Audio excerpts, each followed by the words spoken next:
Olá, eu sou a professora Estela Sanches de Oliveira Silva, responsável pela disciplina Fundamentos da Educação. Vamos dar início ao módulo 4, Sistemas e Práticas Escolares, da unidade 1, o papel da educação no processo de construção da sociedade democrática. A aula é baseada na leitura obrigatória de Pablo Pinot, com o título Como a Noite Engendra o Dia e o Dia Engendra a Noite, revisando o vínculo da produção mútua entre escola e modernidade. A reflexão de Pinot nesse texto traz algumas concepções importantes para pensarmos a relação da educação moderna, da escolarização e do próprio conceito de modernidade. Então, ele traz a concepção de modernidade e vem fazer a pergunta se a educação moderna e a escolarização são a mesma coisa. Porque muitas vezes a gente, no senso comum, a sociedade da atualidade, né, acaba utilizando o termo educação moderna ou a própria palavra educação como um sinônimo de escolarização. Ele traz até um termo, que é uma figura de linguagem, que é a antonomásio. O que seria isso? Seria o apelido, seria um codinome. E então é como se falar educação seria entender que é a mesma coisa que escolarização. Então é importante discutir, ou ele traz a importância da discussão sobre como que se dá essa relação da modernidade, né, da época moderna, que é um período histórico, e toda uma concepção, né, um conjunto de elementos que compõem essa compreensão de modernidade, o que significa, e a educação. Então, qual relação tem as duas? Né? A educação, a escolarização, como se fosse uma única coisa, ou a mesma coisa, e a modernidade. Então, eu trouxe uma frase dele, né? A escola é uma construção moderna, construtora de modernidade. Então, parece um pouco redundante, mas a gente vai discutir essas formas, né, de se escrever, de trazer a palavra moderna e modernidade. Então, Pinot diz o seguinte: a escola aparece assim como filha da República, filha do capitalismo, filha da cultura letrada, filha da nação ou filha da sociedade burguesa, dentre outras maternidades e paternidades possíveis. Em seu conjunto, todas elas ressaltam seu caráter moderno e modernizador. Então, é como se ela fosse objeto e ação ao mesmo tempo. Apresentam a íntima vinculação que existe entre escolarização e modernidade. Então, não apenas a gente tem que discutir nesse texto, ao ler esse texto e trazer aqui para a aula, essa relação da escolarização com a modernidade, como também o significado da educação moderna, porque a educação moderna acaba sendo uma espécie, praticamente um sinônimo de escolarização. Então, o que é muito comum utilizarmos a palavra educação ou escola como se fosse a mesma coisa. Ora se usa a palavra educação, ora se usa escola, como se a educação só se desse na escola. Mas o que isso significa exatamente? Por que nós chegamos a essa utilização tão cômoda das duas palavras, como se fossem sinônimos? Por conta exatamente de que o aparecimento da escola se dá nesse momento da concepção de uma educação no momento de modernidade. Então, aí a gente vai ver a relação, né, em que se estabelece a escolarização e modernidade, ao mesmo tempo em que essa escolarização é compreendida como educação, né, como se só existisse essa possibilidade de educação. Mas aqui a gente vai discutir e desnaturalizar essa concepção, porque nós temos que entender que educação é uma compreensão muito mais ampla e que escolarização é um processo datado na modernidade, porque se a gente olha para a história da educação, a gente não encontra o tempo inteiro esse formato de escola em qualquer momento histórico, não. A escolarização, esse processo de escolarização, a forma escolar que nós conhecemos na atualidade, ela é própria dessa época moderna. Antes disso, existiam processos educacionais, existia o que se chamava talvez de escola, mas não era o formato dessa escola que nós chamamos de escola moderna. Bom, então, essa instituição escolar, que ela se consolida, se forma, sobretudo, no século XIX, e que ela chega até o XX, quais são as características que ela assume?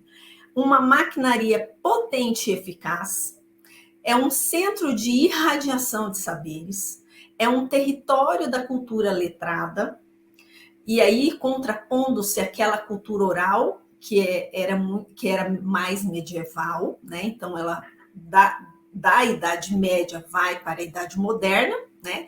Lembrando sempre, essa forma de tratar a periodização da história é própria da realidade que aconteceu nos países europeus ocidentais, né? Basicamente, Inglaterra, França, Portugal, Espanha, Alemanha e Itália, né? Então, basicamente, se dá ali e a partir de um certo momento aparece num contexto internacional os Estados Unidos nessa relação. Então, muitas vezes a gente fala de uma forma como se fossem todos os lugares que se dessem dessa forma. Não, e nem podemos falar em Europa como um todo. Bom, continuando a característica da instituição escolar. Ela também aparece como um aparato classificador de populações, porque quem estuda ali, quem está nessa instituição, ele é classificado se ele aprende, se ele é promovido, né? Se ele é um bom aluno, se ele não é, se ele é respeitador, se ele é disciplinado. Então, existe todo um complexo aparato de classificar essa população e de colocá-la em forma de séries. É também um dispositivo modernizador, então a própria escola ela exerce a ação de modernizar. Ela não só ela é filha dessa modernidade, como ela também é modernizadora. Ela também é constituída, ela se impõe como um edifício público privilegiado para especificamente essa função. Então, ela se aparta do conteúdo da cidade e ela se torna um espaço específico para aquilo, em que ela isola aquela população, e Pinot vai dizer até, ela confina, né? São poucos os textos que trazem essa concepção de confinamento para a escola, mas é um termo que Pinot, baseado em Foucault, vai utilizar. Né, de confinar, né, de reunir uma grande população, de estruturar ou constituir um coletivo e que tenha um significado nessa coletividade. Então, é diferente o tratamento do indivíduo para o coletivo. A gente vai acompanhar isso e o sentido legal que nós viemos estudando no módulo anterior, que é o módulo 3, nos dá exatamente esse entendimento, né? De que quando se torna um coletivo, uma população e não mais um indivíduo, se constrói outros significados, né? Da estrutura legal, da exigência a partir desse sistema escolar, dessa instituição escolar, do que se pode ter, do que se pode esperar dessa instituição e desse ente, né, que é a entidade escola. Continuando, o edifício público privilegiado também é importante nós pontuarmos a respeito de que esse edifício ele tem um sentido pedagógico, ele é inteirinho pedagógico, os espaços que são criados nele, sobretudo no século XIX e XX. E aí a gente vai entender porque, de certa maneira, a gente percebe no século XXI e na atualidade, que eu tenho observado, porque eu sou muito observadora de escolas, como que os prédios escolares mudaram de feição no contexto atual. Mas se nós pensarmos nesse contexto de mesmo metade do século XX. Então, vocês que têm aí pais ou avós que fizeram parte do grupo escolar no Brasil, que fizeram o ginásio, tem uma concepção muito clara do espaço escolar e para o que os lugares dentro, os espaços pequenos na escola, como ela era organizada internamente, como tinha todo um sentido pedagógico. Outra questão, o ponto de encontro e recolhimento de crianças e jovens. O termo de recolhimento dá também um sentido um pouco de assistencialista, dá um sentido também algo como próximo à prisão, ou de uma responsabilidade pública que a gente já tem trabalhado, né, o entendido, a ideia do direito público subjetivo, colocado para o Estado a responsabilidade. Então, o termo de recolhimento é esse termo de sou responsável por essas crianças e jovens e eles têm que vir para cá, né, que é a instituição escolar. É importante entender esses termos que Pinot vai utilizar para trazer um entendimento da instituição escolar, né? Outro apontamento importante é a respeito não só também do espaço, como da organização do tempo. A escola também, a instituição escolar, ela é submetida a toda uma lógica temporal, a tempos pedagógicos, né? Então, tudo é compartimentado, tudo é devidamente, tem um começo, tem um meio, tem um fim, né? O ano letivo, o bimestre, às vezes o trimestre, o semestre, o período da manhã, o período vespertino, o período noturno, né? Os tempos de aula de 50 minutos, de 60 minutos, a entrega dos trabalhos, né? Um período de férias, um período de trabalho escolar. Então, toda essa lógica também temporal, ela constitui aí o significado da instituição escolar e que vai se compondo esse conceito de escola do século XIX para o século XX. Daí que nós temos a questão seguinte: a escola se organiza como moderna e modernizadora, então ela é entendida a partir do momento que se entende a modernidade. Ela é percebida porque se entende a modernidade, se entende a escola, se entende a escola e se entende dessa forma a modernidade. Percebe essa espécie de confusão, mas ao mesmo tempo, né? Uma dependendo da outra para a gente poder entender a sua concepção. E aí vem um questionamento que ele coloca. A crise da escola. Por quê? Porque a gente chega no século XXI e a gente se depara com uma escola em crise. Ela responde à realidade hoje? Será que a escola responde? Essa escola do final do século XX para o século XXI, o uso das tecnologias, toda essa estruturação aí de redes sociais, essa população que é nata digital, né, desses últimos 20 anos, e se a gente colocar aí dos últimos 10 anos, mais ainda, essa aceleração de conhecimento, de informação excessiva, né, de novidade, de rapidez, tudo muito rápido, reestruturando ou questionando a paciência, o saber esperar, a dificuldade em aceitar o tédio por parte das crianças e dos jovens, né? A gente percebe que há uma crise da escola e ela não responde mais ao que ela veio do século, ao que ela foi formada, de quando ela se consolidou no século XIX e XX. Então, Pinot traz essa pergunta, na verdade, quem transforma em pergunta sou eu. Há uma perda de validade, né, quando a gente vê a crise da escola e da modernidade? Perdeu-se a validade, a modernidade?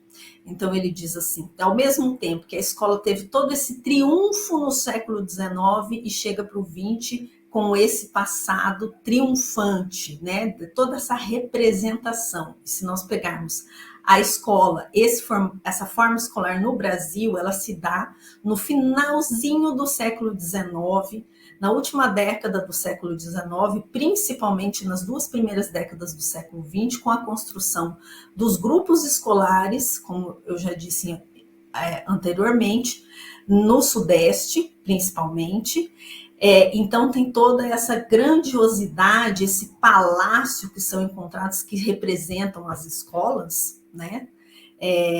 E aí chega para o século XXI essa crise, né, na escola, que ela não está respondendo mais ao que ela veio, o que ela foi proposta. Então ele diz, a escola se desfaz em migalhas e perde o seu poder para passar a converter-se num último reduto em que ditos elementos resistem debilitados aos embates dos tempos atuais. Né? Então, não somente a escola, como a própria modernidade passam a ser questionadas. Então, o conceito, a ideologia da modernidade, aquela visão do que seria a modernidade, que por muito tempo, por séculos, né, foi aceito, foi legítima, e ela se perde no contexto atual. Essas bases da escola, quer dizer, da própria modernidade, perderam a validade. Bom, ainda nesse sentido de crise da escola e da própria modernidade, a consolidação da escola, que teve uma forma educacional hegemônica, foi se perdendo, né? Já tinha se passado essa consolidação, né? A escola se consolidou em uma forma educacional hegemônica. Então, em todo lugar, e a gente está falando de países, e a gente pode dizer isso em nível planetário, nessa época, nos últimos 200 anos, a gente assistiu a uma consolidação dessa forma educacional. Então, por que ela é hegemônica? Porque se a gente vai para o Oriente, se a gente vai para o Norte, para o Sul, ocorre a identificação do que é escola. Todo mundo sabe o que é escola. E o formato da escola é muito nítido é muito fácil de ser identificado, né? Existe a figura de uma pessoa que sabe e que tem a função, tem a missão de passar aquele conhecimento, e muitas pessoas mais jovens ali sentadas, uma atrás da outra, que tem um quadro atrás daquele mestre, e quando a gente bate o olho, pode ser no século XIX, pode ser no meio do século XX, e até mesmo hoje, o formato é o mesmo. E não importa onde no planeta Terra a gente encontra esse formato, e a gente fala assim, é escola. Isso é uma escola, né? Então, a gente tem que considerar isso. Outra questão, a escola encarregou-se de definir o conceito moderno de educação. A modernidade construiu uma forma específica de referir-se ao fato educacional, e a escola conseguiu apropriar-se desta forma específica. Então, vejam que é uma via de mão dupla. A modernidade ancorou-se na escola e a escola ocupou-se da modernização. Então, por isso que quando a gente chega nesse tempo atual, na contemporaneidade, e a gente entende uma crise na escola, a gente enxerga também uma crise na modernidade, né? E é o que ele coloca, é uma perda de validade, não tem mais valor. Então, o que tem no lugar, né? Mas a gente vai continuar vendo essa relação da modernidade e da educação. A modernidade construiu sua compreensão da educação. E Piaget vai dizer o seguinte, que há duas concepções de educação que podem nos ajudar a entender essa relação, né, da modernidade e da educação.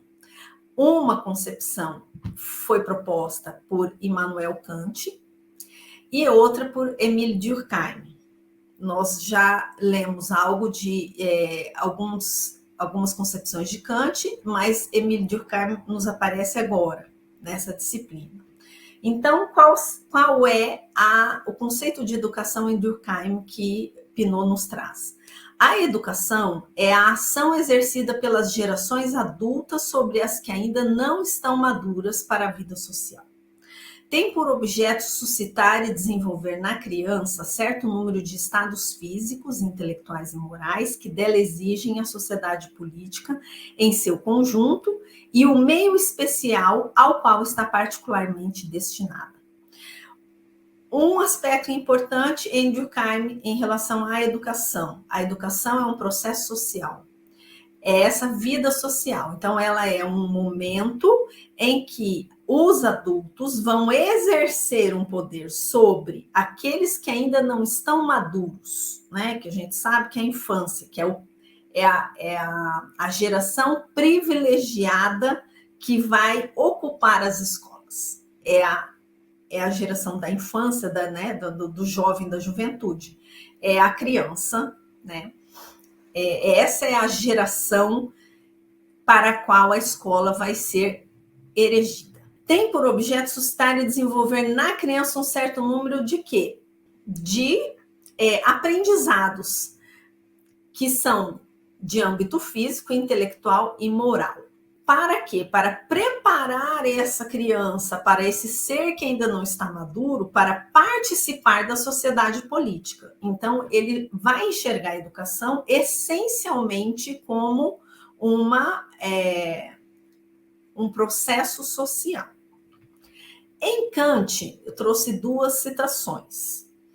A primeira diz assim: educar é desenvolver a perfeição inerente à natureza humana. Unicamente pela educação, o homem pode chegar a ser homem. Não é nada mais o que a educação o faz ser.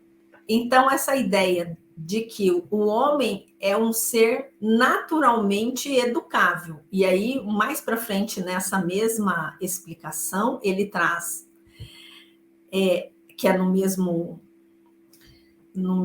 mesma obra de Kant, o homem é a única criatura que tem que ser educada.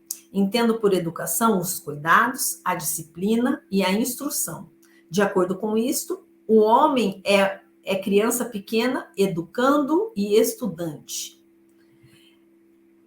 A ideia para Kant de que o homem se diferencia do animal pela razão e por isso ele pode ser educado. É inerente à natureza humana ele ser capaz de sofrer a educação, de ser educado. Nisso é que ele se diferencia dos animais. Bom, para desenvolver suas ideias, Pinot, sustentado em Foucault, na ideia de Foucault a respeito da disciplina e da sanção, do disciplinamento e até pelo significado da instituição escolar muito próxima à função de uma prisão, né, nessa ideia de confinamento, ele organiza o texto dele em 10 premissas. Então, dessa forma, o texto ele é bastante didático e ele vai desenvolvendo a ideia. Para a primeira premissa, ele diz o seguinte: a educação é um fenômeno que ocorre no sujeito autocentrado, a partir do qual se irradia. O que ele vai explicar sobre isso? Esse ordenamento vincula 3 elementos considerados essenciais: o sujeito, a razão, que é a educação, e as verdades. Vejam a aproximação dessa concepção aos nossos filósofos, né, estudados no módulo 1, sobretudo em Aristóteles. Veja isso, a ideia da busca pela verdade. Né? O sujeito é o ponto de partida do ato de conhecer, a razão e a educação a ponte, né? Como é que faz para chegar em algum lugar, até a verdade, que é o ponto de chegada. Então, o sujeito por si só, a concepção do sujeito na modernidade está instituído nisso, de que ele busca a verdade. E como é que ele consegue chegar nesse ponto, que é a verdade, do conhecimento da verdade? Vai ser por meio da educação. E o sujeito, né, ser humano, ele é dotado da razão. Então, dessa forma, a razão, a educação, o hábito do estudar, que permite ao sujeito, que é o ser humano, de ascender à verdade. Esse caminho do sujeito às verdades, de uma certeza à outra, de uma essência a outra essência por meio da razão, passa a ser, para a modernidade, o ato educativo. Então, muito assentado na ideia tanto de Aristóteles quanto de Platão. A premissa 2 é: a educação é um fenômeno humano que prescinde de qualquer alteridade, né? Que prescinde de qualquer do outro, né? Que precisa do outro. A modernidade converte a educação em processo pelo qual o homem se torna homem. Sujeito moderno, cartesiano. É esse sujeito aí da premissa 1. É aquele sujeito que busca a verdade, que busca a ciência, que está pautado na razão e não mais no que ele vai dizer aí, em elementos pré-modernos, né? O que existia antes da modernidade, que eram as explicações mais míticas da realidade, né? Então é essa superação que o homem, por meio da razão, consegue ascender, né? É sair dessa situação de elementos pré-modernos, que era a busca, né, por explicações a partir do divino, né? E ele assenta-se agora na razão, na capacidade de pensar, na capacidade de conhecer, de acumular saberes, de fazer deduções, de fazer questionamentos, de, a partir da dialética, estabelecer diálogos, né? A partir dessa visão de uma tese com uma antítese, chegar a uma nova conclusão, que é a síntese. Então, essa complexidade que é própria do ser humano. Então, essa premissa 2, ela está assentada nisso, né? A educação, ela vai ser capaz de retirar o ser humano, o sujeito, desse momento, na verdade, a gente pode usar a alegoria de Platão, né? Te retirar da caverna, né? Que é um momento em que ele não conhece. A diferença é que a gente vai utilizar a explicação da caverna no sentido de trazer para a luz. Só que, no caso, a minha visão, eu não compartilho da ideia platônica de que o que é verdade é a ideia. Mas, para mim, professora Estela, eu entendo que a verdade é o que a gente vê, é a materialidade. Então, eu entendo que o materialismo histórico dialético me dá condições mais palpáveis de eu entender a verdade, né? Então, essa ideia da modernidade está muito assentada nisso. Não que ou é Marx, é só Marx que serve, não. Tem Marx, tem esses vários filósofos que a gente estudou que a modernidade traz e está assentada nessas possibilidades. São vários. Também tem René Descartes, por exemplo. Então, é uma série de estudiosos que permitem e que nos ajudam a entender a realidade e a verdade. Tá? A respeito da premissa 2, a educação vincula-se fortemente com o progresso. Então, aparece agora a concepção do progresso no sentido de futuro, né, de utopias e de possibilidades no futuro de ser coisas melhores, da gente ter uma vida melhor, né? A partir dos aportes ilustrados, quer dizer, do iluminismo, a educação em sua união insolúvel com a razão, quer dizer, se a gente pensa em educação da modernidade, a gente está pensando no elemento razão.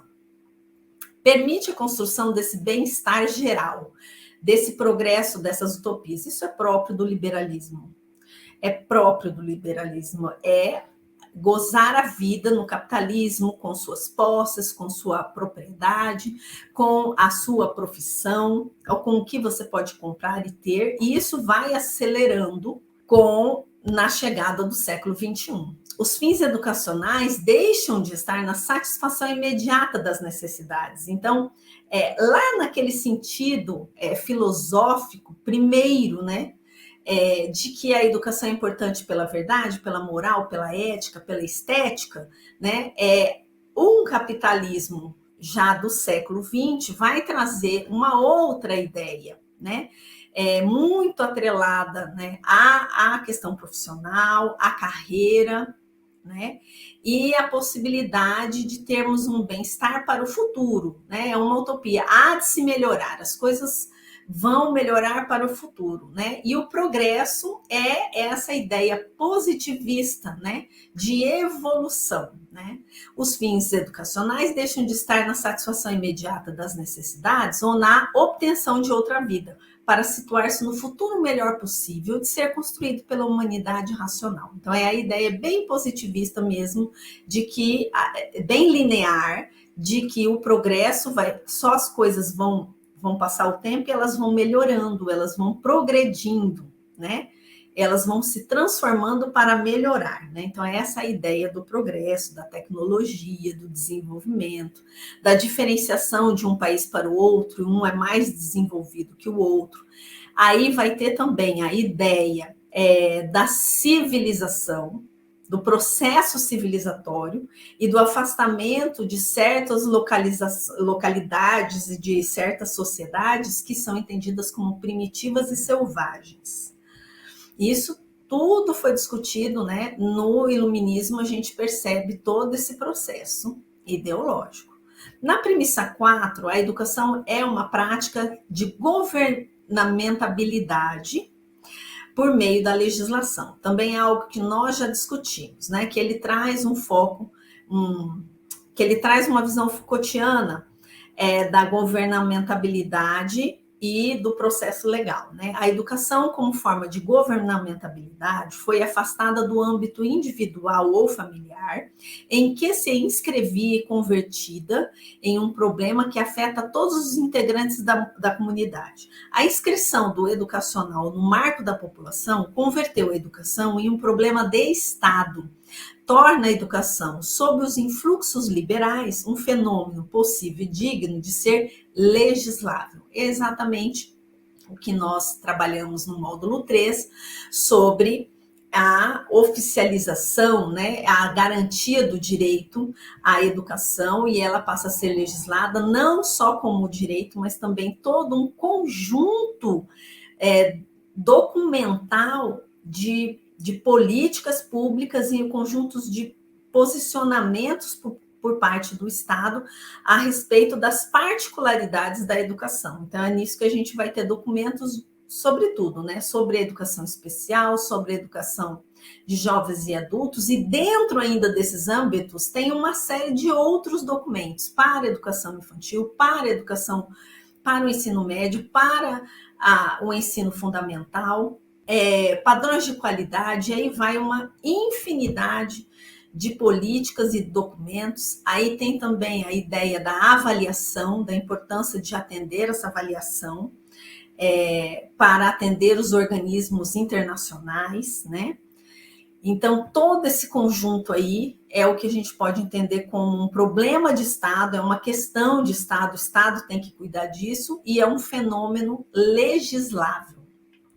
A premissa 5 entende que a infância é considerada o sujeito educável por excelência, como eu já adiantei, né? Quem vai ser esse segmento a ser atendido, quem vai ser o bom selvagem, que é aquela criança natural que nasce boa e que ela precisa ir para a escola para não ser corrompida, essa concepção, né? A ideia de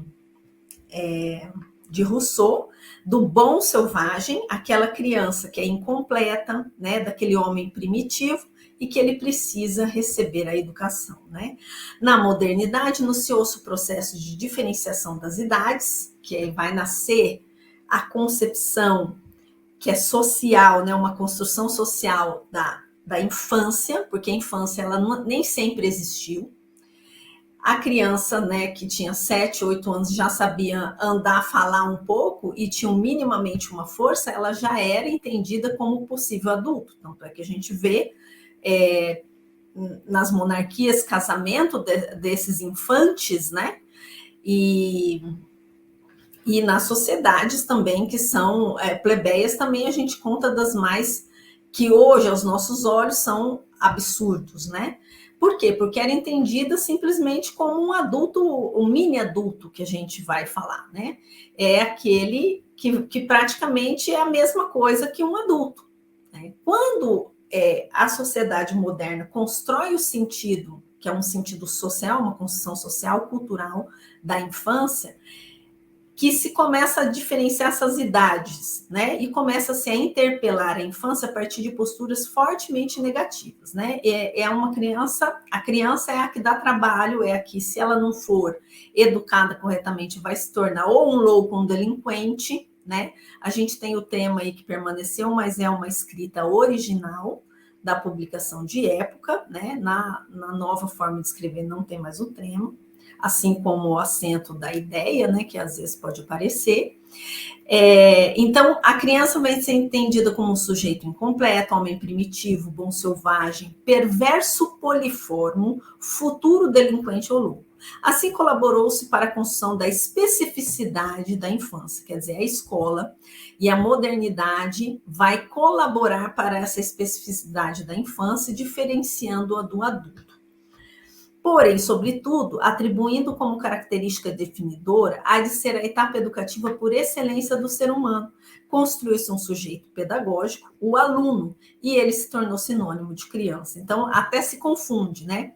A criança é tão importante para a história da escola que o aluno é a criança, né? Então, não é a criança que se torna aluno. Hoje, sim, mas naquele momento histórico, não. É o aluno e ele se tornou sinônimo de criança. Então, quando fala em aluno, você não está falando do adulto. Hoje em dia, a gente pode dizer, esse é meu aluno e é um adulto. Por quê? Porque a gente já está na era, né, da lei de diretriz e base da educação, que traz a educação para jovens e adultos, né? Desde Paulo Freire, que a gente entende já e se discute bastante essa questão da alfabetização dos trabalhadores. Então, só que nesse momento histórico aí de 19 para o 20, né, quando se consolida esse entendimento da modernidade, a compreensão da escola e modernidade, aluno e criança é a mesma coisa. Porque se está falando de aluno, eu não estou falando de adulto, né, nesse contexto. A premissa 6 estabelece-se uma moral de Estado civil. A concepção de moral de Estado civil está em Foucault também, né? Ocorre uma relação pedagógica moderna que é a dia de docente e aluno, né? Então tem o professor e tem o aluno, tem o mestre e o aprendente, né? O mestre e o discípulo, que são duas únicas categorias possíveis. Não há nessa relação da moral do Estado civil existente na educação e na modernidade, outra categoria social, né? Nessa relação de professor e aluno. Há uma ordenação da relação pedagógica e é uma relação assimétrica entre os dois, porque sempre cada um vai ter uma atribuição e nunca um vai ser outro, né? Essa é a ideia. A expectativa não é que o aluno se torne um docente. Esse docente tem o que o aluno não tem, que é o conhecimento, e ele tem poder e o aluno não tem. Então, essa é a relação assimétrica e que isso é chamado por Foucault, e Pinot buscou em Foucault essa ideia da moral do Estado civil, né? São sujeitos que existem pelos sistemas de diferenças, de carências entre eles. A premissa 7, a educação implica sempre uma instância de repressão e outra de liberação. Então, muito pautada, vou voltar um pouquinho, na premissa 6, que é a díade, né? E na relação assimétrica entre professor e aluno, vai se haver a repressão e a liberação. Reprimir o corpo para liberar a mente ou a alma. Reprimir o animal para liberar o humano. Reprimir os impulsos e os desejos para liberar a razão. Reprimir a fala para liberar a concentração, reprimir o egoísmo para liberar a socialização, reprimir a infantilidade para liberar a idade adulta, reprimir a heterogeneidade para liberar a homogeneidade, que é muito esperada na escola, né? É a ideia de se fazer um tipo único de educação para todos e como se todo mundo fosse igual, todo mundo fosse aprender igual, no mesmo tempo, na mesma compreensão, e que não existissem culturas diferenciadas na escola.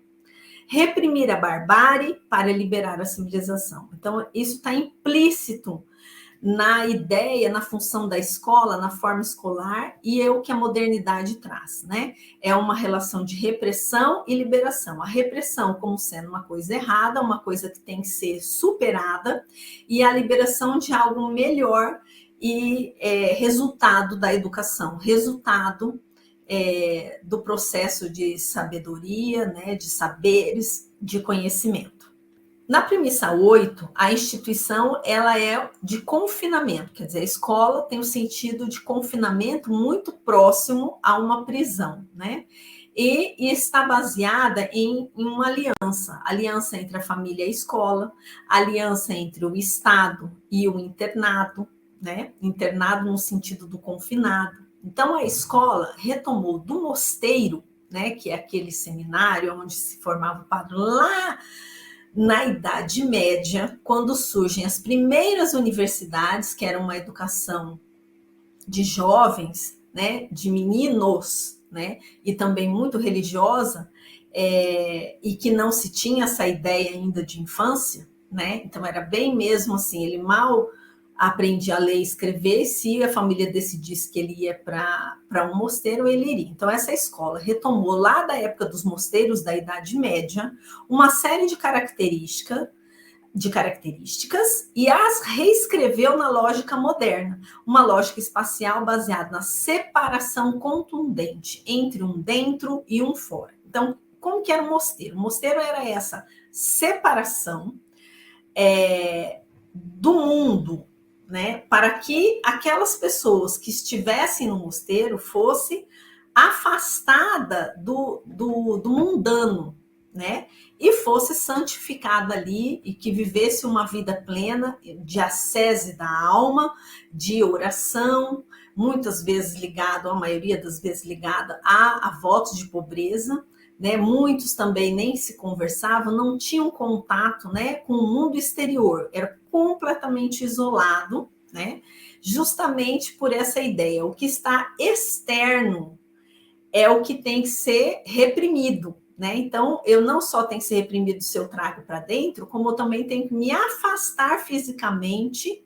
do que está lá fora e vir, né, para dentro, porque aqui dentro vai se ter um processo de santificação, de conhecimento, de educação, de racionalização, né? E aí coloca, né? A escola é um templo da saúde, é o templo da civilização, da pátria, da tradição, da razão, da ciência. Tudo isso está incutido na representação do que é a escola, né?